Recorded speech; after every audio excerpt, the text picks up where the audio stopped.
Pani poslankyňa Ritomská. Ďakujem, pán predseda. Pán predseda, chcem doplniť do rokovania parlamentu následovné 2 body. Nikto sa občanov nepýtal, tak sa opýtajme aspoň poslancov Národnej rady. Kto ako vníma túto vec? Poprvé, žiadam hlasovať o nesúhlase s prítomnosťou cudzích vojsk NATO na území Slovenska a po druhé, žiadam, aby sme hlasovali o zrušení zmluvy Slovenska s NATO. Uvediem prečo. Správy z Walesu hovoria, že na Slovensku chcú USA vybudovať základne NATO, maskované akože logistikou či skladmi munície.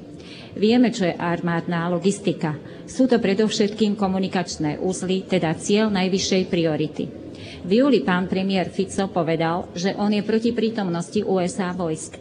Na Sliači cvičia americkí vojaci už od 1. júna 2014. Prečo nás klame naša vláda? Máme čakať na popravu pokorne ako ovce?